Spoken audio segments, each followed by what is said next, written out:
Hi, folks. Cliff from Talking Pondo here. I want to give you a quick warning about the upcoming episode. We do talk about the movie in quite a bit of detail, plot points, and so on, so there will be spoilers. And just fair warning, there is some adult language every now and then, so I just want to give you a heads up on that. Also, you can watch our latest film trilogy, Writing Frenzy, Revenge of Zoe, and The Love Song of William H. Shaw. Those are available on Amazon Prime, Tubi, Fossum, Hoopla, and Zumo. So get out there and give them a watch. I hope you enjoy the episode. Thanks for listening. Yeah. Is this our first Stephen Tobolowsky movie? Yeah, I don't think we've done Groundhog Day. So okay. I like the 4x3 mat at the beginning to kind of give that old feel. It does. It's a nice, and especially that blend from the into the monitor and into a wide shot's really nice, and back into Letterboxd. It's a nice touch. At first, I thought I was going to have to say Merry Christmas again, but no, it didn't. It didn't go off into it. It wanted to. Playboy in Braille, that has to be a frustrating experience. He's reading it for the articles. It's a Kilgore Trout piece in there. Welcome to Season 3 of Talking Pondo. Talking Pondo is a podcast where Cliff and Marty give each other a film to watch and talk about them in detail. Some episodes will include a special guest.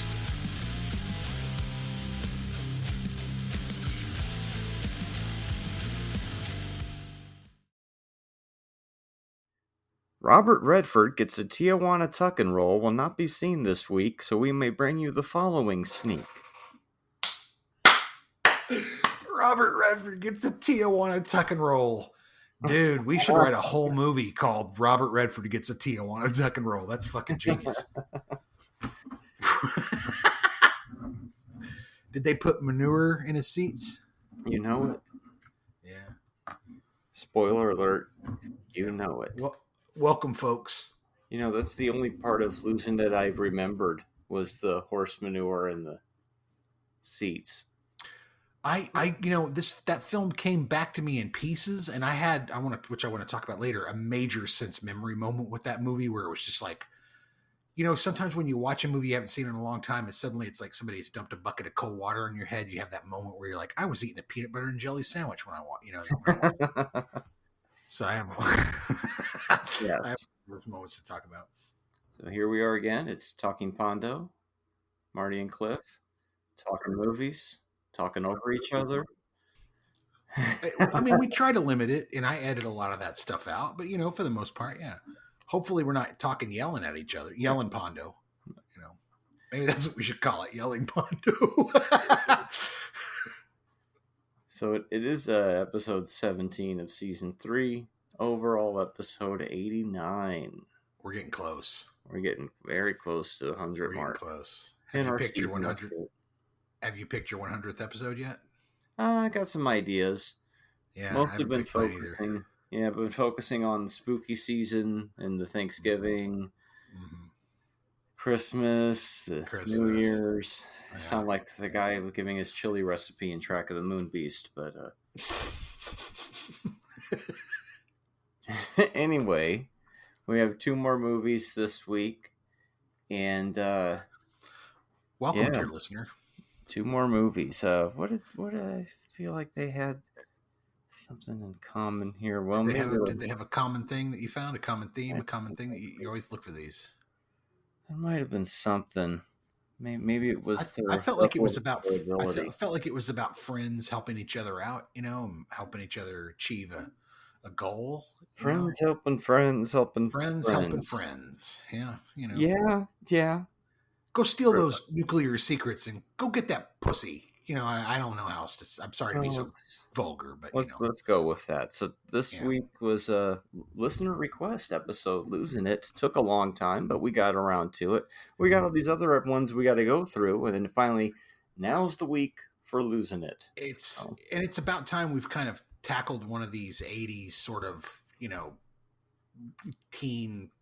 Kind of like an '80s American Pie type of film. I mean, we jumped in with Fast Times, but as far as like coming into Sideways method, this is definitely one for that. Yeah, I feel like Fast Times has that, but it also, because it's such a good movie and so well done, it kind of over it. It Well, kind it of does. climbs over that pretty quickly. It And transcends losing it's very much like expectation. kind of just like a puerile, like we're going to Tijuana to get the P word. Woohoo! Losing it.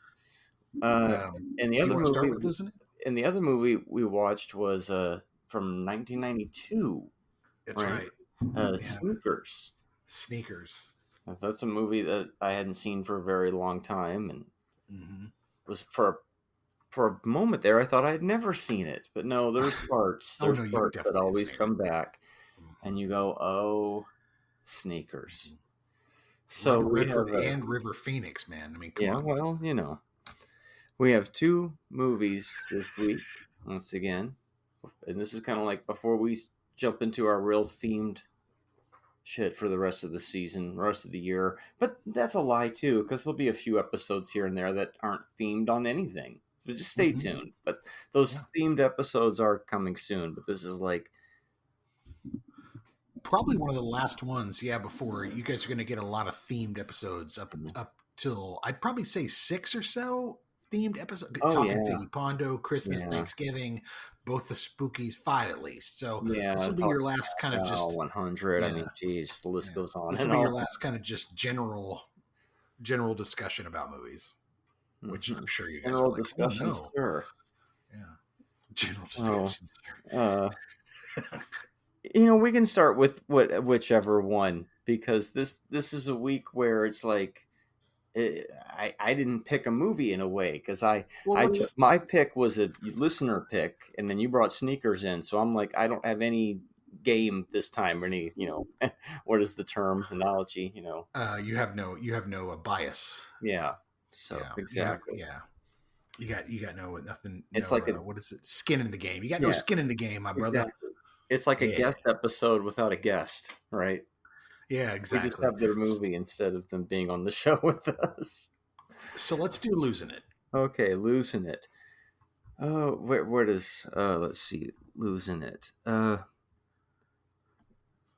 So losing it, 1982. Got a lot of Mhm. trivia to get into to start off with this one, but before we go Oh yeah. there, what is this very Porky's but sanitized mid '60s California version called Mhm. "Losing It"? What is that? Losing it, 1982, rated R, 1 hour and 40 minutes. It's set in 1965, and four rowdy teenagers travel to Tijuana, Mexico for a night of partying when they are joined by a heartbroken housewife who is in town seeking a quick divorce. Mm-hmm. This is kids. This is back when you couldn't just get a divorce. You had to go, like it was, you had to go somewhere to get one. You couldn't just walk into a doctor's office and get a divorce. Well, yeah, Anyway, it's still the storyline. mid '60s, so women might not have been able to even get divorces, depending That's on. well, I think it was the type of thing where you had to find someone who was willing to process your divorce, Mm, type of thing. But maybe mm-hmm. I'm wrong. Anyway, storyline: teen sex comedy set in 1965, which follows four Los Angeles school friends, Woody, Dave, Spider, and Wendell, and the series of misadventures that they get into when they travel south of the border to Tijuana, Mexico for a night of cruising, causing trouble, and to settle a pact to lose their virginity before the night is over, while a young woman named Kathy accompanies them for different reasons to arrange a quick divorce from her husband. Taglines: they were boozing it, bruising it, and cruising it, but mostly they were losing it. Losing it. Wow. Yeah, There's a lot of tropes in there. yeah. You much This like fucker sets a lot of them. much like a lot of exploitation movies we've talked about, you got to have that one storyline that doesn't make the whole movie just feel insipid and gross. So enter the Shelley Long character. Yep. But Manson International, sir. Manson International, the sign of true quality. When you've got a Manson, it's a killer picture. well, that seems like a one of a kind. But I'll dip into that here momentarily. But let's start with the director, Curtis Sure. Hanson. Mm-hmm. Now, he went on to make some movies that people Yes. really love. But Wonder here, Boys, The Hand That Rocks the Cradles, mhm, L.A. Confidential. Yeah, he's 8 Mile. This yeah, motherfucker directed 8 yeah, Mile. here he's paying the bills a little bit in the He's beginning. paying, You well, and know, also kind of, I would also say kind of paying his dues, hmm right? Proving he can get it done, proving he can bring in a script on budget, proving he can make a movie that people will watch, yeah. Yeah. So I consider this an example of a Nexus movie. even with Mm-hmm. its limited cast and crew. It Totally shows you agree. don't need a lot of people, you just Mm-hmm. need the right people. Mm-hmm. And wow, almost everybody in this went on to bigger and Yeah. more spread out things. John Stockwell alone would go from this to Christine to City Limits, another Nexus movie we've talked about on the show before. God And bless you, John I mean, Stockwell. Jackie Earl Haley, we last saw on this show and Breaking Breaking Away. Away. And then he would stage a comeback a few years ago with everything from Watchmen, Watchmen. the Yeah. Elm Street remake, whatever you Yep. happen to think of that, it exists. Mm-hmm. And wasn't there something else like the one that he got the Oscar nominee Oh, for, and geez. people were like, "Where has he been?" Remember Yeah, that? I can't recall what that was, but yeah, it sounds familiar what you're We might talking have to about. dig that out and put Mm-hmm. it on the program at some point. But the and also blink and you'll miss Joe Spinell, who's the border guard at the very end of the movie. We last saw him on this show, I believe, in Sorcerer as one of the guys trying out to drive the trucks. This guy shows up all over the place. We'll probably see him many more times through many more movies. Most known in the film Maniac, which we may not ever cover on this show, but never say never. Might be 500 episodes and we need to get to something we haven't watched before. But Oh, I just remembered Jackie Earle Haley, Bad News Bears. right. Mm-hmm. Bad News Bears. Yeah, sorry. He Go had a ahead. bit of a child star career going, disappeared for a Mm-hmm. bit, and then came back. Came right back. Yeah. Anyway, so But the apologies. elephant in the room. Here's somebody who didn't disappear. Now, this is Tom Cruise's third movie. Mm-hmm. He was a bit part in Endless Love, and then Mm-hmm. he was in Taps, and then Right. he made this, and this is his only true exploitation movie. This is the only time Tom Cruise had to pay the bills because he went right to risky business, and the next thing you know, he's fucking Top Gun and movie star. He Well, but fucking skyrocketed so you've got fucking all the fast. right moves in there Well, too, still, right? that did all right. He was climbing, but the very next year with that, once that risky business hit, boom, just fucking boom. It is Mm-hmm. kind of crazy to see how fast he skyrockets because this is his third movie. Top Gun's like his eighth, and you got Color of Money in there, and it's just like once he went off, he just went off. But Well, here, Outsiders. You also get him in Outsiders. another one of those, Risky early Business, kind of all the right scrapping moves, around. Legend. I mean, those are all Yeah, kind of like you can see him building his career into Top Gun, and then Color of Money, where he goes and works with but Scorsese, and this then is the only he Porky's also does. ripoff he's in. He also gets the cocktail flop, right? Like he takes the cocktail flop, and then from there moves into Well, that was a huge hit. Whether we he was in dislike the fucking movie, Young Guns for Christ's sakes, and then Rain Man, mm-hmm. Born on the Fourth of July, Days of Thunder, Far and Away. It I mean, never stopped. Never the dude's stopped. career is amazing. But yeah, this is the only true exploitation movie he had to make, I feel, because it just keeps climbing from there. This is the only, I don't know movie that I as you agree would this is call an it. exploitation movie. It feels like Porky's. It feels Those like are exploitation movies.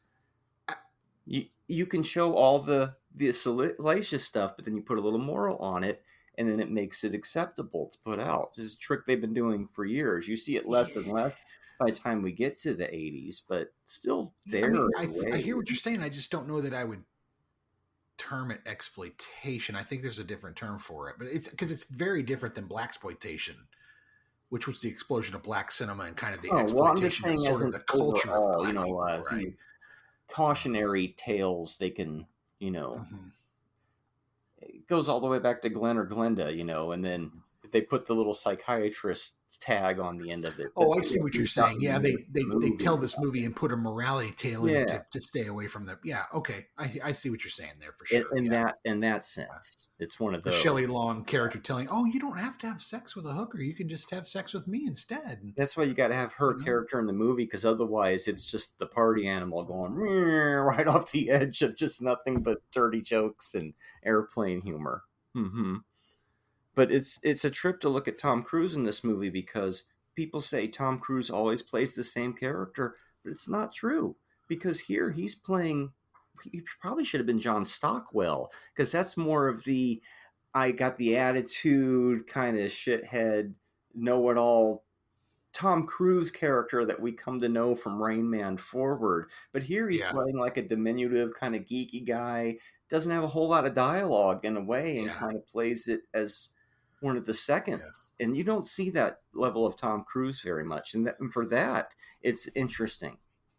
That's one of the more interesting things about it is like it's such a different role for him. And everybody's so baby faced in this because it's such an old movie. And Oh, you it's a can tell bunch of they didn't kids. have a lot Yeah. of budget on it either. I Yeah. mean, you get to let's jump to the very end real quick. It has the Porky's ending. The kid looks at the camera and shrugs. And I'm like, yeah, we did that too, because Billy does the fucking shrug at the end of Love Song. You know, it's the break the fourth wall shrug thing.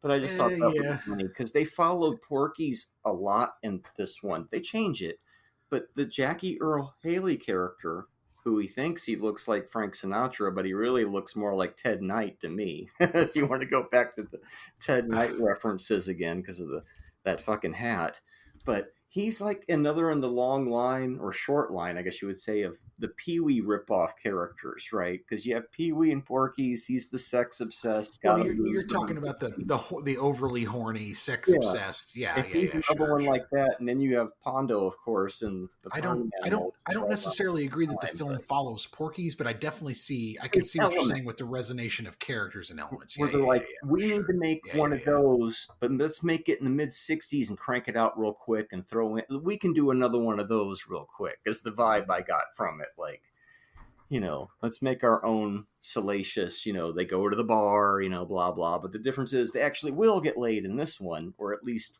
one of them does.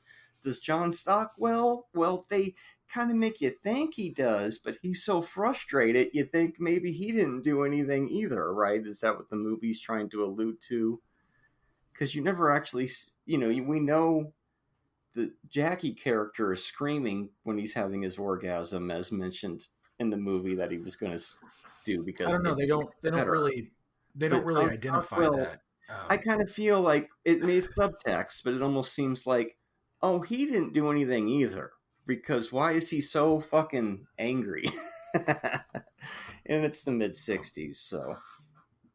So But, right away, the movie does the old wake up and turn off the alarm clock bit, but it mhm. doesn't do it once. It does it three fucking Yeah, times. Porky's does Like it once. This one does it three this, times. this does it. Well, first off, every folks, if you're out there, don't start your movie like that.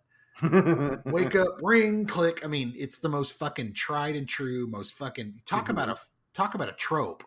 Like that's the tropiest trope of them all. And of course Porky's does it because Porky's is the tropiest Oh, it's movie of it's all King tropiest trope. It, movies. it kind of helped break Um, that mold after Animal House. Yeah. but I found it weird that Haley does Breaking Away 3 years earlier, but in Breaking Away he looks bigger and older Mm-hmm. than he does in. I mean, the dude looks like a chicken wing in this movie. He like whatever Yeah. workouts or things that he was doing, he just quit completely to look much. He looks much younger in this one than he does in Breaking Away, which is 3 years earlier. It's weird.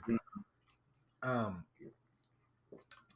I thought that was good. Not to be gross, but the young kid, Well, you can't help but what's be his gross if you're talking about losing it. yeah the kid is who's the young kid? Nathan Jr. Oh, who Uh, Wimp? They call him a lot. Wendell. yeah, Paul, is that Paul Nathan Jr.? Is that the actor's name? I don't know. He looks like a young Ron Jeremy. Like it's really off putting because it's like, dude, you look like a fucking Ron. It's weird. Like it just I thought he had it the looks like a kind of like homunculus generic, Ron Jeremy. It's so fucking generic American kid look. I don't know how else to put it, but that's how you put it, I guess. But it's just like I'm just watching this kid going, is who the what? Anyway, he's also reminds me of the kid from the kid with freckles from The Sandlot. Yeah. Mm-hmm. Yeah, I can't remember his name. Yeah, John Nathan Jr. is Wendell Wimp, and then the kid from The Sandlot. They both kind of remind me. I guess maybe I don't know. Maybe they just look young forever or something like that. But I found that very weird. And so, yeah, Tom Cruise goes on to risky business. And, well, like we mentioned in a previous week, That's one of those Geffen movies. So there's David Geffen spotting talent once again Yeah. and helping launch Tom Cruise. Pretty crazy. But One Tom of the things Cruise I was like, destined for it either way, so. I think so. Yeah. Him and his weird teeth. Yeah, he One of has the his things that, original teeth here. one of the things I like about this movie, there's no green screen, there's no composite work. There's No. no like it's all shot in camera. You know, you get what you get type of thing. I like how they shop around for the seediest bordello. Like they don't just go to the first. Like if you're like I'm gonna go to this one, just lose my virginity. They're like, no. I'm gonna be picky about it. He wanted to, but I'm they gonna didn't let shop him. around, see what my dollar gets me. We got to These pay out boys are this movie choosy. out, man. You gotta be choosy, right? And I also thought that one of the hookers looked like Zendaya, which was really weird because Zendaya wasn't even born when this movie was made. The But I thought that was cloning funny. people, man. It's like you Mm-hmm. saw Adam Driver in Stalag 17, right? Mm-hmm. These Mm-hmm. people are cloning themselves. It's not Do you genetics or anything. do you remember the scene where Shelley Long throws her ring into the fountain Yes. and goes back and fights the dudes to get it back? I had such a strong sense memory. Like that hit me like somebody threw a bucket of cold water on me. And I Mm. literally remember being at my dad's house in Tucson during the summer and watching this on HBO. And I was Wow. 10 years old, maybe 11. No, 83. I would have been 10 years old. Mm-hmm. And just being like, oh, it may have been 80, late 82. I don't even fucking know when this thing came out, but it's probably 83. Yeah. But I remember just being like locked in on this movie for some reason and thinking, well, why are you fighting these guys if you threw it away in the first fucking place? Like, just it's your fault. Anyway. Yeah, I've seen this a couple times throughout the years. No memory except the joke about the seats being stuffed. The ending felt like it was new to me. I guess I just wasn't paying that much attention on previous. My other giant memory from this movie is the Tijuana Blues. I've been quoting that in my head and to people. Knock, knock. Who's there? Tijuana, Tijuana who? Tijuana, bring your mother to the gangbang. I mean, it's been in my head rent fucking free since I was 10 years old. I just like so much remember thinking, what kind of like it, because it felt like a Chipmunks Weird Al song, but it was dirty. Right. David Allan Coe meets the Chipmunks or something. I don't know how else to put it. Yeah, I was thinking while I was watching it, trying to be less cynical about it, if that's possible with this movie I would say through modern eyes, through any eyes. But no, that's not true because I remember if I had seen this at age 10, that probably would have been the perfect age where it still would have had some kind of charm to it. And yes, completely clicks in a little bit more. But looking at it the other day, it was just like, well, it's definitely a weird artifact, but woo-wee. It's just Trope City. Mm-hmm.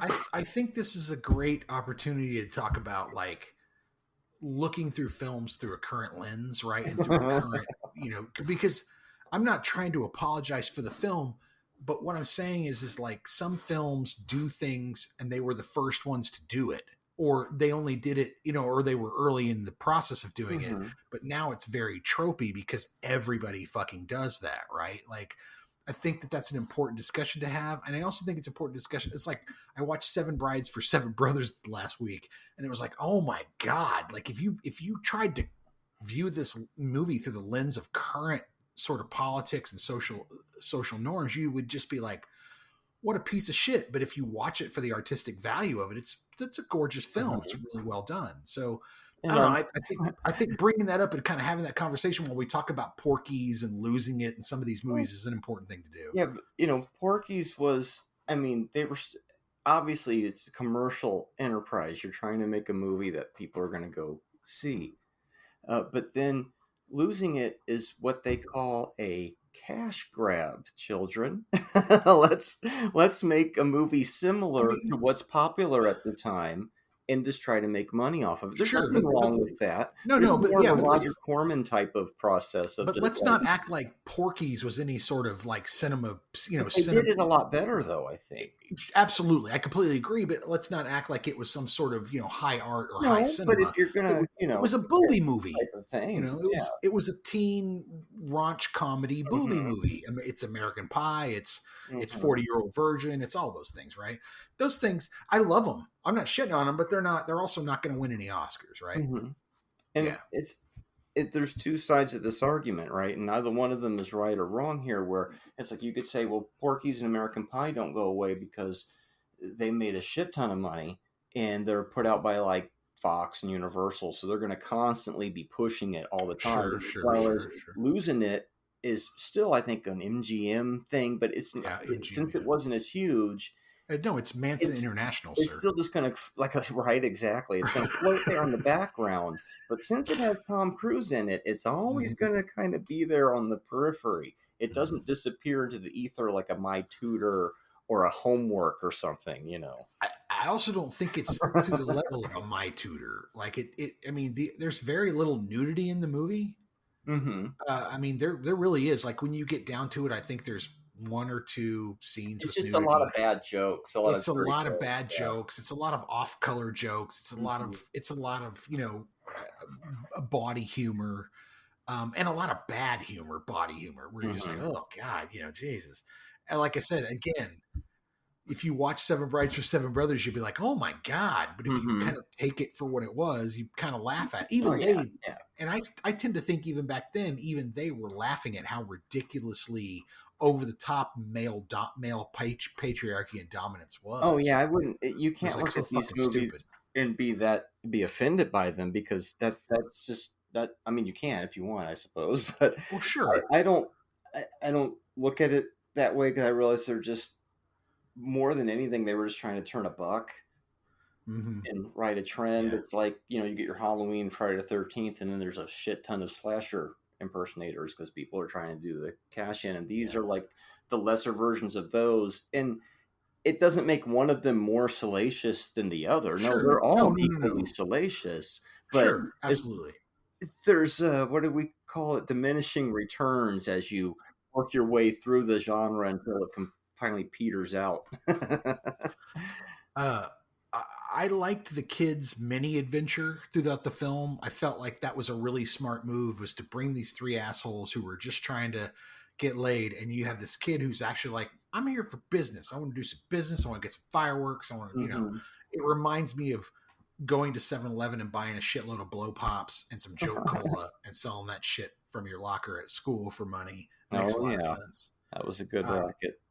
I also think that this film also does the thing that a lot of them don't do, which is the whole never-ending search for the shortcut to make girls horny. Give me that Spanish fly. I gotta get that Oh, she's, oh my God, That's the part where it's like, she okay, killed herself on the gear shift of the car because of the Spanish fly. It's the that's the stupidest over fucking the shit top ever. jokes we were talking Yeah, about, where it's just yeah. like, But at the same time, I think that this kind of weird search for Spanish fly is its weird sort of own subgenre. I see it in several, and again, diminishing returns movies that are worse and worse than this. take Where a it's like, piece where of can I this get some one, Spanish take a fly? piece of this, set it in the past like Hollywood Nights, and there you go. It reminded me the most of one called Weekend Pass about a bunch of sailors on the That's weekend, and yeah. there's even sailors in this one, right? Are they Well, sailors or are speaking of they? no, they're Navy. Yeah. Speaking of Top Gun, Rick Rossovich, who is in Top Gun, is in this fucking movie. He's the guy that keeps beating up them all and getting into fights. It makes you That's wonder the what type of lifelong, friendships might have been Mhm. struck up on a Well, film yeah, like this so early yeah. on. Well, John Stockwell, Rick Rossovich, and Tom Cruise are all in fucking Top Gun. See, John Stockwell is the kid that loses his shit at the beginning of the mhm. movie. Rick Rossovich is one of the other pilot Rios in Top Gun. Yeah. Yeah. John Stockwell's went on to be a director, kind of like the guy who played Arnie in Christine, his co-star, the Yeah. Keith Gordon. He went on to direct a bunch of stuff too. So, Yeah, made a stop to do My Science Project and then went on to hmm direction. let us never The kid, forget City Limits. If you don't know what I'm no talking shit. about, you got to watch it. The kid is the only one who isn't a total rube. He's the only one who doesn't who isn't getting taken advantage of constantly in Tijuana. Mm-hmm. He's the only one who sees through all the bullshit. That's why really he shrugs at the end, right? He's the Yep. Like in Porky's, where the guy turns to the camera after Miss Ballbricker attacks fucking I forget the character's name, Tommy, right? Or no, it wasn't Tommy. But he just turns to the camera, he just shrugs, because he was the only one who was kind of normal for the whole movie, right? Yeah, I think it's three very different guys having three very different experiences. You've got the Jackie Earl Haley experience. You've got the John Stockwell seems to basically just be out to get into a bunch of trouble. Mm-hmm. Like he just kind of wants to. He feels like that doing that. They kind of hint at the fact that he comes from kind of a messed up home life. Yeah, he's like the blonde kid in Porky's who keeps getting beat up, right? Yeah, exactly. But he's not getting beat up in a lot of these. In a lot of these, he's whipping some ass, and he's kind of giving as good as he gets. We flip it. We're going to flip the script here. Yeah, exactly. And then you've got Jackie Earle Haley, who's chasing the girl, and then you've got Tom Cruise, who's trying to have a moment and have sex, right, with the older woman. That whole older woman chase that's in My Tutor and one after the other. Yeah, this really is the dirty American graffiti. A lot of other movies are referred to as that, but this is more. I guess not as many cars, but yeah, I mean, you do have the 57. You do have the 57 Chevy and the nice rail job that the locals have. I think that beat shit is ridiculous, and I love the movies where the bad guy is suddenly the good guy because they change that. Like, that's the big problem with this movie is you can't tell who's gonna. Like, okay, is the sheriff bad? Is he good? We paid him money. I don't know. Are these guys chasing us with the car good or bad? Who knows? I mean, so what? So I dropped some fake Spanish fly in his sister's drink. Like, what does he care? I mean, it's a whole weird ass. And ultimately, no one cares. People rag on Revenge of the Nerds. They forgot about losing it. Because the Spanish fly thing is, I don't know, is it more offensive than the Darth Vader scene in Revenge of the Nerds? Is it equally as offensive? I mean, I think it's less offensive, honestly, because he doesn't actually fake the girl out to have sex with her. He just tries to drug her. He almost gets burnt for it, too. I love how that blowtorch flame looks on camera. I'm a big fan of that. And when that Model A chases that 57 Chevy through the palm trees at night, it's such almost an Ed Wood moment. It feels so Ed Wood. It's weird. I don't know. It's crazy. And the movie refuses to end. It keeps building. It just keeps kind of going from person to person, building this ridiculousness. The ex-husband shows up, and and then suddenly she decides, I'll just work it out with him. It's complicated. And suddenly she cares about Lady. She just humped a 17-year-old, but now she cares about Larry. That should have been the tagline. Yeah. Yep. Well, anyways, we thought about it way more than anybody who made it thought about it, I feel, and that's losing it. It's way too fucking long. It's really it's way too fucking long. And I thought it was like not even 90 minutes, but it still feels here we go. Dear Diary, my friends and I went to Mexico this weekend. Spider went to jail. Dave got caught drugging a gangbanger's kid sister, and I lost my virginity to a woman who was struggling with her marriage vows. Anyways, thank God for Wendell, or I'd be the star of the Donkey Show. And that took place after the events of Young Blood. In case you were, but before the events of Fandango, in case you're playing along at home. Right. This is definitely right in between Youngblood and Fandango. Yes, for sure. As far as where that diary entry goes. Which moves us to sneakers. So we're not even going to bother rating. Oh, yeah, that's right. Sure. Our first one we went, nah, fuck it. What do you give it? 1.5. 2.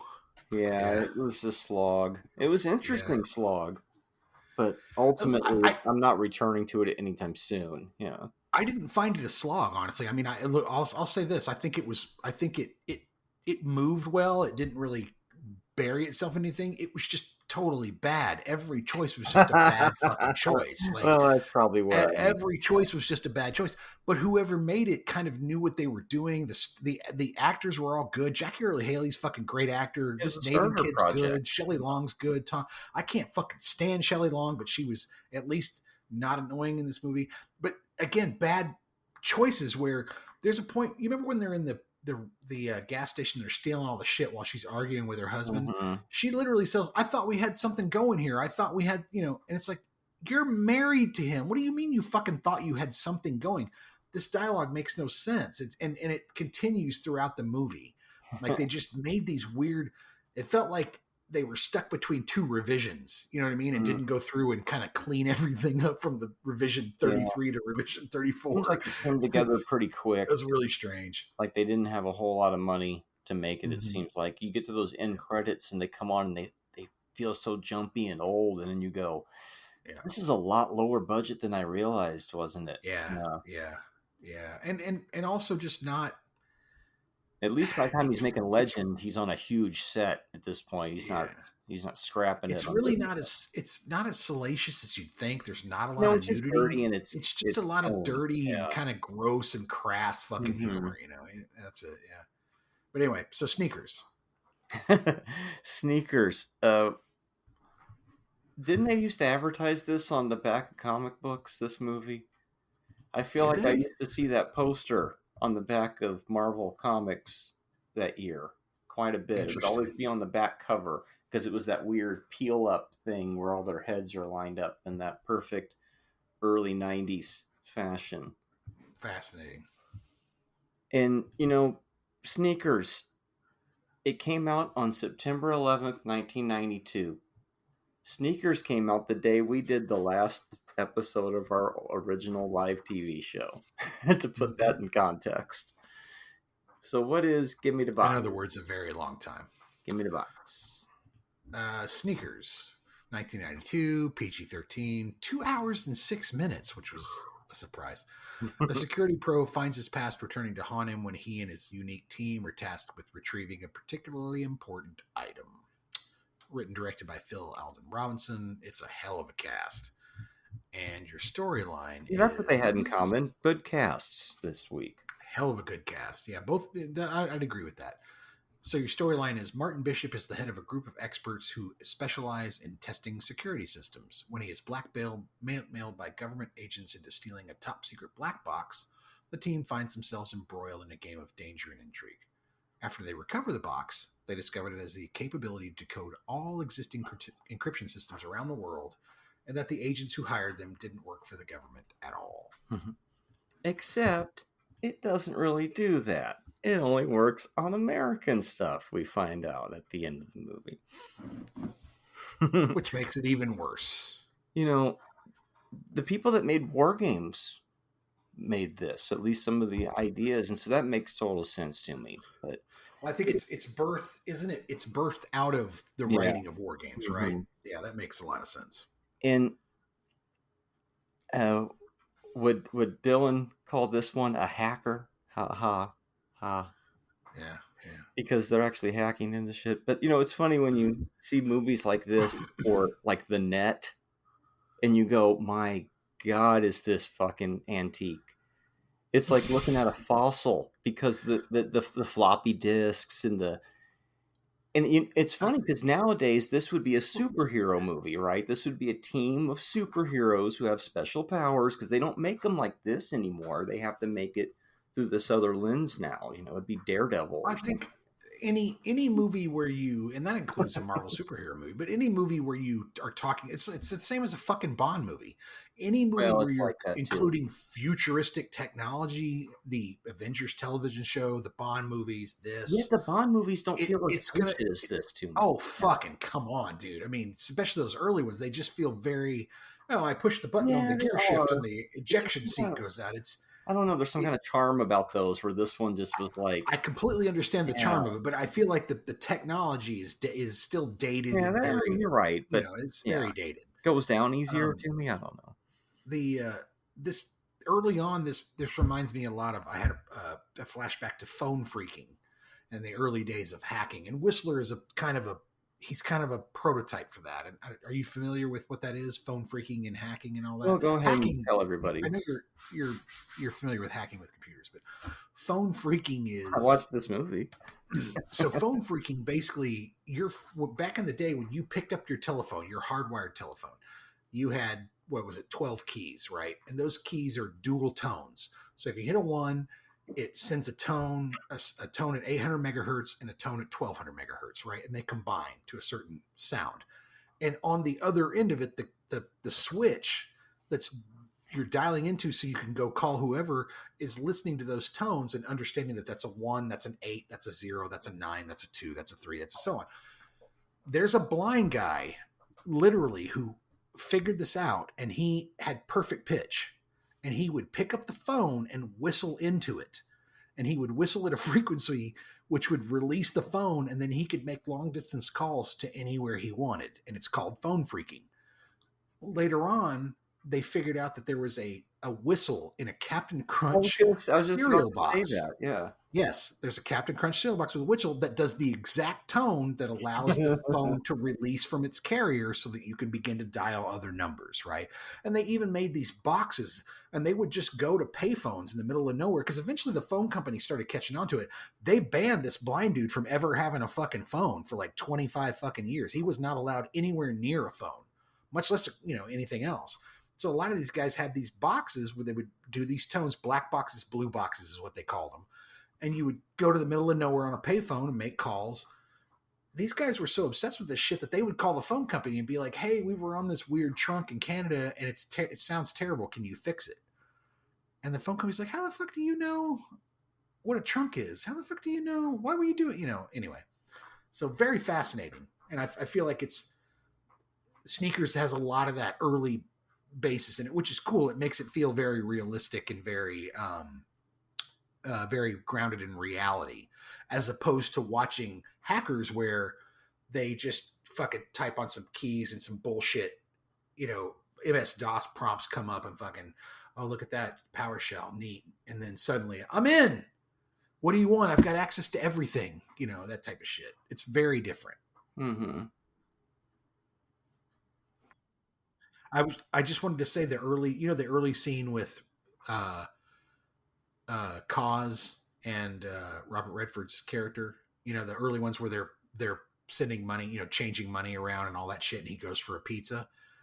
Robert Redford at the beginning of that, he looks like a hybrid of Gary Busey and Robert Redford. Looks like they had a kid, and it's this weird Redford Busey, but there's no AI back then, so it's just they just had to find somebody that looked like that. Oh, I did appreciate that. There's no de-aging, there's no makeup, just two different actors playing the younger roles.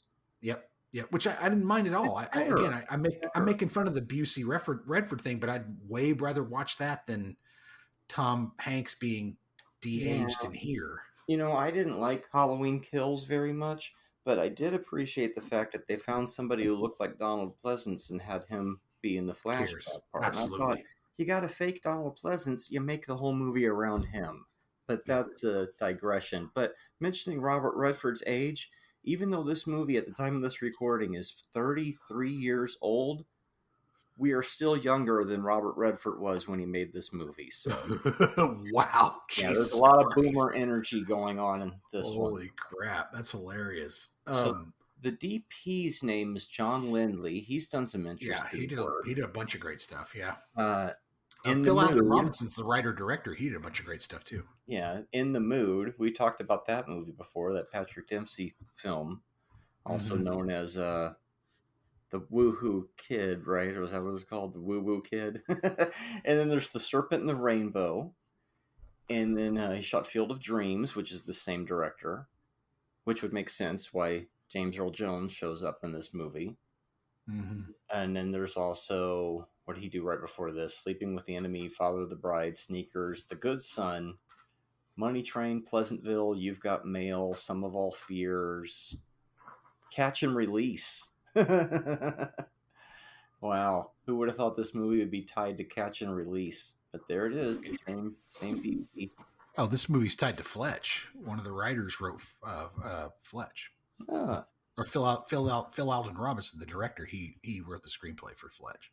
Oh, and the strangest part, the most recent thing, Tulsa King. Whether or not this guy was at your old house, I don't know, but it could have been. So That's how hilarious. strange is that? They're hacking into you. They're pulling a sneak on you. For people who don't know, Tulsa King filmed on the front lawn of my old house, which was hilarious. I wasn't there, but they were there. Blinking, you'll miss Donal Logue. Is that how you say his name? Donal Logue. Yeah, it's one of my notes. Again, I think this is our second Donal Logue movie. Is that right? At least. He's in CBGB. But I feel like he was in at least one other movie that we watched on the show. He looks like a Swedish dude in this movie. Doesn't he? Like he doesn't look. Hooker. What are you? Some kind of Swede? Yeah. What are you? Some kind of Swede? Frankenhooker. Look it up. I watched his sitcom back in the day. What was that show called? I watched every episode of it, but I missed the last episode. There's like nothing in the middle. I never got to see the end of it, but yeah, and it was a decent sitcom, but then that's where I mostly still think of him when I see him and stuff. That did run on like WB for like 4 years or some shit like that at least. Yeah, I'm not sure. I don't remember the show at all, man. I'm drawing a complete blank. Oh, Gotham. Was he in Gotham? Was that the one you're thinking of? That would have been after, but this was like 20 years ago when I was watching everything on TV. Well, man, if you're gonna bring that shit up, fucking tell me. Grounded for Life. Grounded for Life. That's the one. Yep. That was had many episodes. If they made this movie now, they'd have a whole bit from Poitiers where he sees Phoenix in blackface and does a whole bit, but instead he just kind of gives him this look like, what the fuck are you doing? Mm-hmm. And then we just move on, which I really kind of appreciated, honestly. Oh, it's a different time. Yeah. Is this our first Stephen Tobolowsky movie? Yeah, I don't think we've done Groundhog Day. So okay. I like the 4x3 mat at the beginning to kind of give that old feel. It's nice, and especially that blend from into the monitor and into a wide shot's really nice, and back into Letterboxd. That was a nice touch. At first, I thought I was going to have to say Merry Christmas again, but no, it didn't. It didn't go off into it. It wanted to. Playboy in Braille, that has to be a frustrating experience. He's reading it for the articles. It's a Kilgore Trout piece in there.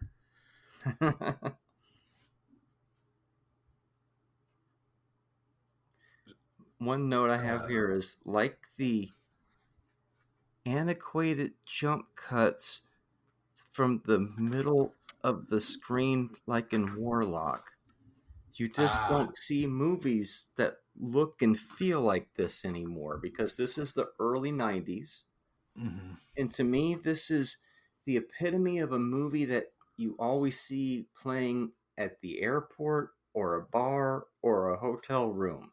It's one of those overly glossy, high energy, kind of smug movie that's always there. And it appeals on a generic level, but I'm just kind of left feeling really empty by the whole thing. And it's just one of those type of movies where I'm just like, yeah, it's not bad, but there's enough about it stylistically that I'm just not vibing with it. I liked how they used social Great engineering. American generic movie, I call it. I like how they used social engineering to do some of the things they needed to do, like the Drano delivery and the cake and the balloons, where he's just like, I got my fucking hands full because you just push the button and it gets through security that way. Rather than having a high-tech solution, it's just a low-tech sort of social engineering, which, if you know anything about actual hacking, that happens all the time. So I found it very grounded in what it was doing and kind of realistic. I get it. It's 92. So things are very limited technology-wise. Yeah. But social engineering never goes away. That shit's been done for over 3,000 years. People fucking engineer other people to get them to, they sucker them, play them, to get the things they want out of them. So I thought that was really well done. And I liked how the movie kept unfolding. the bad guys aren't really the bad guys. And if they are, they're sort of the lesser of the two evils of the bad guys. Is it the government? Not really. Oh, okay. It's this, type of thing. My only thing was like, why not? If you're this group that investigates banks and you're so smart and you got all these people who, are not, don't, are attention to detail oriented and have all these, why not just immediately start investigating the two dudes who come to you and say, we know who you are? Like, why not immediately start tailing those motherfuckers and figuring out who they are? Why? Because it's a different movie if you do that, right? You got to like, set up figure out they're doing yeah, it. but It's like a but paperback mystery. It's very like, oh, that's a disappointment, because I feel like that's exactly what Martin Bishop or Sidney Poitier's character would have done. Would have gone, well, who the fuck are these guys? Like, of course we have to check and make sure they're part of the government, because there's that scene where they go, the NSA doesn't even have an office in San Francisco, and it's like that seems so. Like, how are you guys so dumb? Like, that didn't play very well. Those were the things where I was like, okay, it's not bad, but I'm just like, yeah, if you like this genre type of thing, you're probably gonna dig this one. But if it's not your thing, you might as well be having me watch episodes of CSI or something. They're not bad, but I'm not necessarily gonna get into it. I did like, this is back in the early 90s, late 80s, when a woman looked better in a suit most of the times that a man did. I thought that they played that just right. She looks great. I can't remember her name. What's her name? Mary McDonnell. She looked great in the film. I liked her character. I liked that she treated them like this, like, because really what you're dealing with is Peter Pan and the Lost Boys, right? These guys who kind of never grew up and stayed outside of society and all that type of thing. So I quite liked that. Got a diopter shot in the movie. That was cool. It was like a nice diopter shot. And that shot when they dump Marty off is almost too dark, but it works. When they dump him out of the car and he gets up and he's looking around, it's like, oh, your golden hour is long gone and you guys are still filming. Like, you should have just shot it the next day or something. You know what I mean? That's very interesting you bring that up. One of my problems with the movie is I think it has bad lighting. Really? Yeah. Okay. Like, there's some parts that are just too dark, and it's a difficult movie to light. And of course there's limitations of its time period as well, but yeah, there was just parts where I'm like, damn, I'm watching an HD copy and it's still, details are just washed in points. But they probably didn't have a whole lot of money when you think about it. They probably had how much was the budget of this, I wonder? Because they only had a couple of locations, right? In a small, it was $23 million. So a lot of that's above the line, I'm guessing, and the sets were nice and elaborate, but it didn't have, like, the final layer was just another office building. Your main cast is maybe about a dozen of the same people you keep running into again, and so they probably helped keep it a little more of a tighter, easier to make movie. Well, I mean, it made 51 million. Oh, it was huge. And yeah, worldwide it was 100 million. So it did pretty good. Sequel. Isn't that nice? No. There's no sequel. Well, it's because River Phoenix is fucking dead. That's what I immediately thought too. But that doesn't stop nowadays. But back then, they didn't make everything into a franchise, so that's good. I enjoyed this movie. Like, I thought it had swagger and a certain air about it. It felt like its pacing was relatively solid. It was clever. I thought it was very clever. I like these kind of outthinking each other or outsmarting each other movies. It's kind of like misdirection or sleight of hand, close up magic, that type of thing. I like that type of stuff. The Chinese bad Leroy Brown karaoke was my favorite part of the fucking, when they just cut to this fucking terrible version of bad Leroy Brown and karaoke. I was like, oh, I fucking love this movie so much. I don't know why, but there it is. So there you go.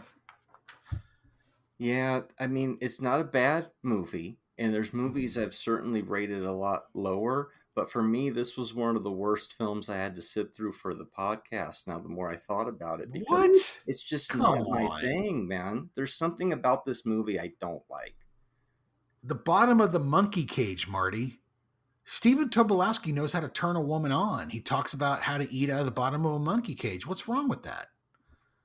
Like I'm saying, it's not bad. It just, Cattle mutilations are up. Oh God, his conspiracy theory stuff isn't quite as funny nowadays when everybody's Mr. Conspiracy Theory.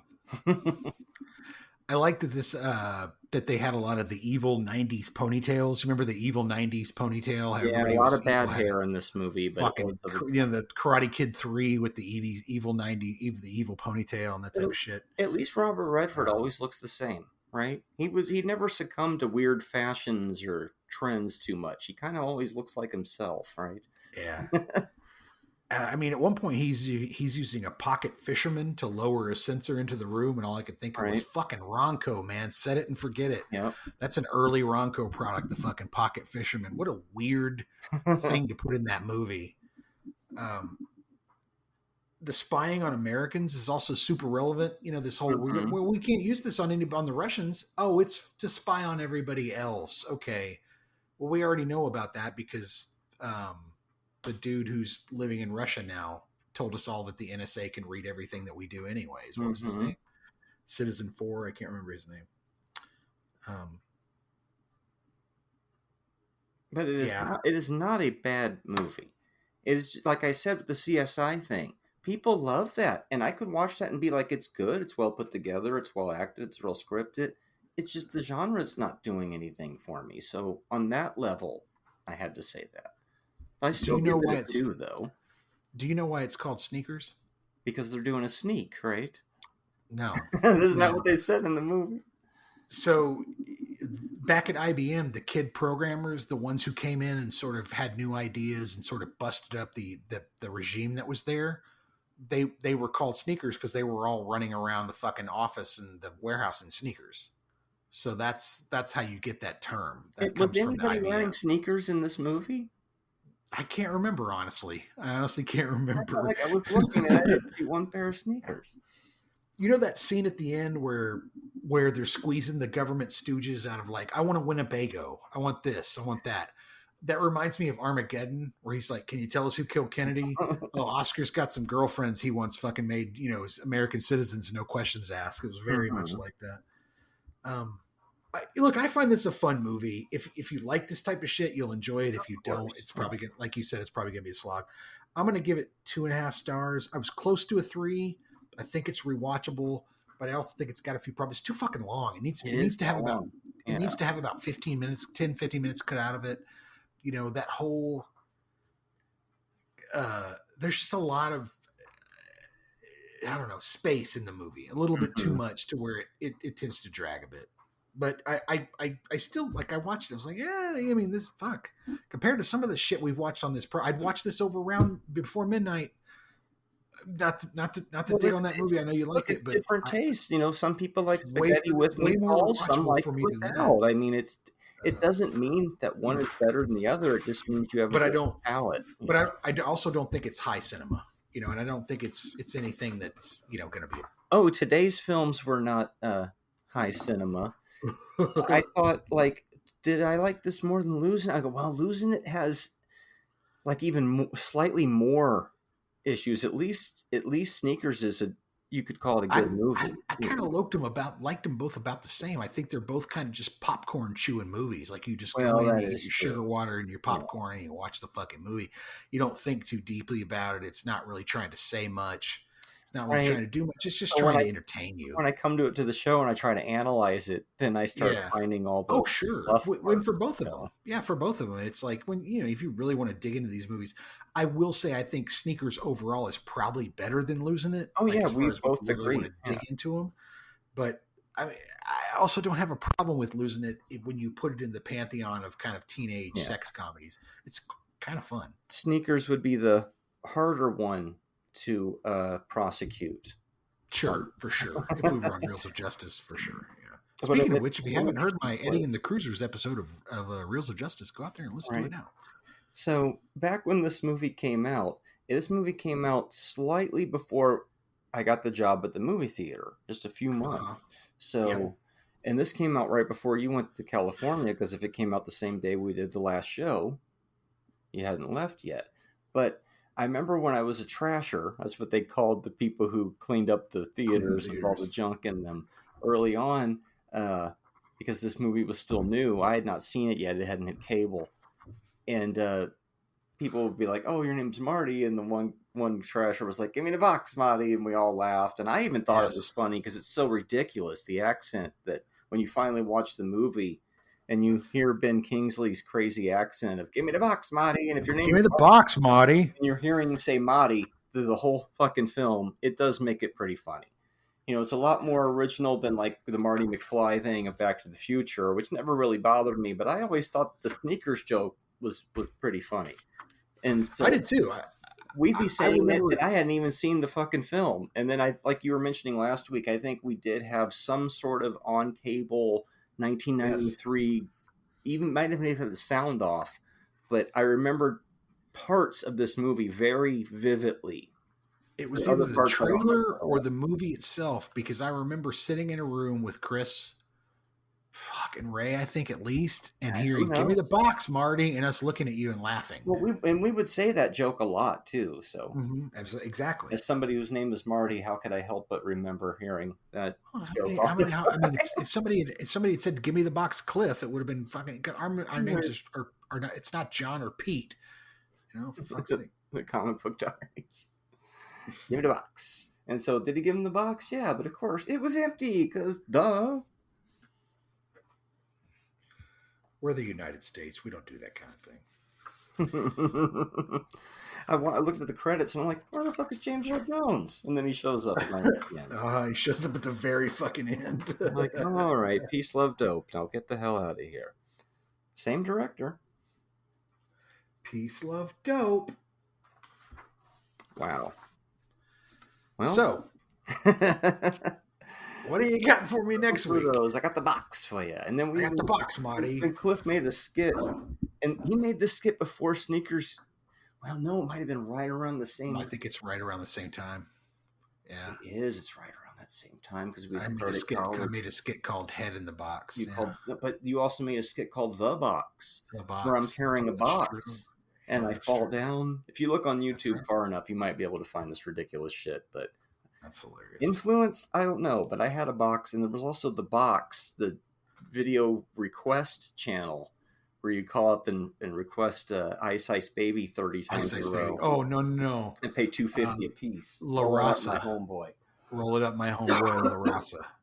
Yeah. And to really get off on a diversion. Can't help it because Sneakers is special because it premiered the same day the Forbidden Zone ended. So it's tied right into that nostalgia of that time period, Yeah. It's a river. And the only reason I gave it to you was give me the box, Marty. Well, of course, it needed to be covered for the show. It's just I fell asleep a couple times trying to get through it. It was just there was something about the 1992-ness of it that just. I make no guarantees that these movies are going to keep you awake, man. You got to watch them when you got some energy. Reverse nostalgia is a thing, I think. There's some time periods you can be adverse to, but I try to get past it because you never know where the good things are going to be, and always we can at least get a half hour of conversation out of it for the show for the movie. So true. Yeah, true. And now when I say give me the box, Marty, I can think of it more clearly of Ben Kingsley. Give me the movie, Marty. Next week is going to be, when the release anyways, October 13th. It's not a Friday, but it is the spooky season. And I can't believe that it's been a whole year since we gave each other horror movies for the spooky season last year. But here we are again. And so... bring it. For obvious reasons, I guess, your movie is Scream 2. Ah, okay. Cotton Weary. Yeah, we're going to watch more, go back to the Scream universe and give ourselves a little more research while we're at it. So. All right, cool. Your movie, and it's Jason X. Oh, you're jumping up. Mm-hmm. Okay, I thought you were going to jumping all the way to Jason in Space. So we went part 1, now part 10. Why not? We've started some franchises in the middle. Mm-hmm. I'm giving you this one mainly because I think it's the most ridiculous of the franchise, and it has this wonderful charm to it that is hard to go away from. You're right it's about the charm part. It's completely outside. I think it's completely outside of the reality and the realm of the actual Friday the 13th. Yeah. And so it's like, I don't know, it's like taking Darth Maul and throwing him into a My Little Pony movie or something. Like, what the fuck's going to happen here? So anyway, it's so far removed that you don't necessarily need 1 through 9 in your mind when you're watching it too. So you could watch this and not know who the fuck Jason was and still, well, here we are talking about the movie. Yeah. But you could still watch this and go, I don't know who that guy was, but he was obviously a serial killer and that was crazy. So early 2000s, late 90s franchise installments to start Jason off. X, Scream 2. That's a good start. I almost brought Friday the 13th Part 2 to you, especially after meeting Amy Steele and finding out how awesome she is. But I went this way. You went Kane Hodder. Anyway, quick fact, folks: actors are short and stunt people are tall. That's just how it works in Hollywood. Usually, yeah. Cool. Well, I went out for pizza and then I went to Canada, Marty. Oh, you might think this is a quote from our first movie, but it's not. Or is it? Nobody smuggles things into Mexico. We're the United States government. We don't do that sort of thing. All right, let's get out of here. Later.